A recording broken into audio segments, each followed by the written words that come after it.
Apa sih itu sedimentasi?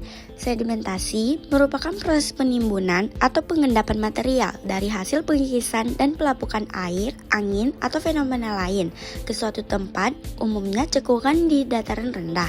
Sedimentasi selalu berada di tempat yang lebih rendah. Sebenarnya, ada beberapa tahapan dalam terbentuknya batuan sedimen. Yang pertama yaitu tahapan pelapukan. Pelapukan adalah pemecahan batu, tanah, dan mineral, serta bahan kayu melalui kontak dengan atmosfer bumi, perairan, dan organisme biologis, yang mana pelapukan dapat terjadi dengan sedikit ataupun tanpa gerakan. Pelapukan yang melibatkan pergerakan batuan dan mineral oleh agen seperti air, es, salju, angin, ombak, dan gravitasi akan diangkut dan disimpan di lokasi yang berbeda. Yang kedua yaitu tahapan transportasi. Tahapan transportasi adalah tahapan pengangkutan material dari tempat asal ke tempat pengendapan, yang mana tahapan ini memerlukan agen transportasi seperti gravitasi, angin, glasier, dan juga air. Kita masuk ke yang pertama yaitu gravitasi. Sebenarnya, sejumlah besar sedimen, mulai dari lumpur sampai batu-batu besar, bisa bergerak turun dikarenakan adanya gravitasi. Misalnya saja batu jatuh dan juga tanah longsor. Yang kedua yaitu angin. Angin dapat mengangkut sedimen yang berada di dekat permukaannya dengan mengangkat dan memindahkannya ke tempat yang searah dengan pergerakan angin itu sendiri. Yang ketiga yaitu glasier. Glasier adalah tumpukan es atau salju yang mencair dengan cepat, yang mana pada saat mencair tersebut, air yang mengalir mampu mentransportasikan sedimen ke tempat yang lain. Yang keempat yaitu air. Air merupakan agen paling utama dalam proses transportasi sedimen dari sumbernya ke tempat yang lebih rendah, yang mana air dapat membawa partikel dengan berbagai bentuk pergerakan, tergantung bentuk dari butiran partikel itu sendiri. Yang ketiga yaitu tahapan pengendapan. Pengendapan atau deposisi adalah proses geologi di mana sedimen yang dihasilkan oleh proses pelapukan ataupun tanah dan batuan ditambahkan ke suatu lahan yang datarannya lebih rendah, yang ditransportasikan oleh angin, es, air, dan gravitasi. Deposisi terjadi ketika kekuatan yang bertanggung jawab untuk transportasi sedimen tidak lagi cukup untuk mengatasi gaya gravitasi dan gesekan, sehingga menciptakan ketahanan terhadap gerak. Yang terakhir yaitu tahapan pemadatan, yang mana pemadatan dapat terjadi ketika sedimen terkubur dalam-dalam. Seiring dengan berlanjutnya sedimentasi, sedimen yang diendapkan sebelumnya akan dipenuhi dengan semakin banyak lapisan penutup. Mereka menjadi padat, mengurangi ruang pori yang tersedia, dan mengeluarkan sebagian besar air pori.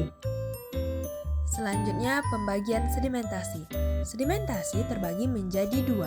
Yang pertama, berdasarkan proses endapan, yakni ada sedimen akuatis, sedimen marin, sedimen aeolis, dan sedimen glasial. Yang kedua, berdasarkan lokasi endapan, yakni ada sedimen teristris, sedimen fluvial, sedimen limnis, sedimen marin, dan sedimen lacustris. Sedimentasi berdasarkan proses pengendapan. Yang pertama, sedimen akuatis. Sedimen akuatis merupakan hasil pengendapan air laut yang disebabkan oleh pengaruh gelombang. Contoh bentang alam hasil pengendapan akuatis misalnya seperti pesisir, spit, tombolo, dan penghalang pantai. Yang kedua, sedimen marin. Sedimen marin merupakan hasil pengendapan oleh air. Dapat berupa minder, yaitu sungai yang berkelok. Lalu oxbow lake, yaitu kelokan sungai atau minder yang terpisah dari aliran sungai. Yang ketiga, sedimen aeolis. Sedimen aeolis merupakan hasil dari endapan oleh angin. Adanya gumuk pasir disebabkan akumulasi pasir yang banyak dan tiupan angin yang kuat. Angin mengangkut pasir dan mengendapkan di suatu tempat secara bertahap dan menghasilkan timbunan pasir yang disebut sand dune atau gurun pasir, atau juga bukit pasir. Yang keempat, sedimen glasial. Sedimen glasial merupakan hasil dari endapan oleh gletser, yaitu timbunan material pada lembah. Contohnya seperti moraine dan drumlin seperti yang ada di gambar. Berdasarkan lokasi endapan, sedimen terbagi menjadi 5. Yang pertama, ada sedimen teristris. Sedimentaristrist terdapat di daratan atau dataran banjir. Yang kedua, ada sedimen lacustris. Sedimen lacustris terdapat di dasar danau. Yang ketiga, ada sedimen fluvial. Sedimen fluvial terdapat di dasar sungai. Yang keempat, ada sedimen marine. Sedimen marine terdapat di perairan laut. Yang kelima, ada sedimen limnis yang terdapat di daerah rawa-rawa. Sedimentasi dapat menimbulkan dampak negatif, seperti yang pertama, sedimentasi memenuhi saluran air dan bak penampungan air di jalan-jalan. Hal ini bisa menyebabkan terjadinya genangan air atau bahkan banjir. Yang kedua, pencemaran sedimen menyebabkan air menjadi keruh. Air yang keruh dan kotor akan menimbulkan penyakit di lingkungan masyarakat. Penyakit yang bisa ditimbulkan dapat berupa diare, kolera, atau penyakit kulit seperti gatal-gatal. Yang ketiga, sedimen di dasar sungai mengganggu rantai makanan alami. Makhluk hidup yang berada di dasar sungai akan terancam apabila terjadi sedimentasi. Dampak yang keempat adalah sedimen meningkatkan biaya pengolahan air minum dan dapat menyebabkan masalah bau dan rasa.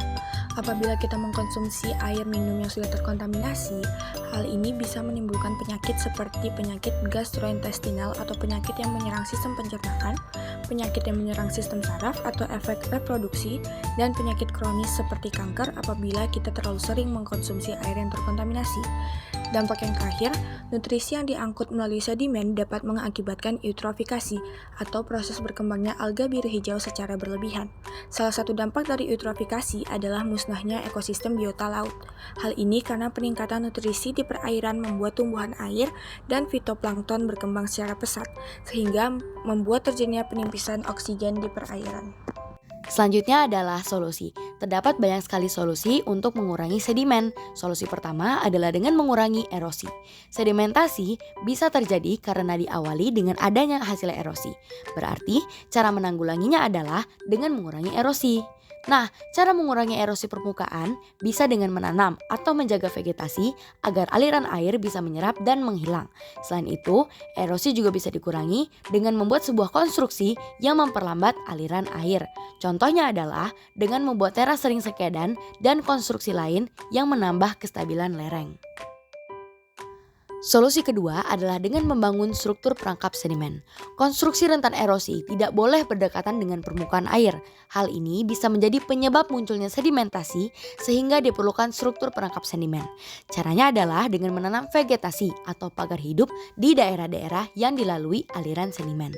Dengan menanam vegetasi di daerah yang dilalui aliran sedimentasi, maka sedimen akan terperangkap sebelum masuk ke sumber air. Contohnya adalah dengan pembangunan check dam.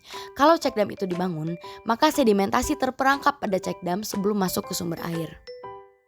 Solusi ketiga adalah dengan membangun rute sedimen.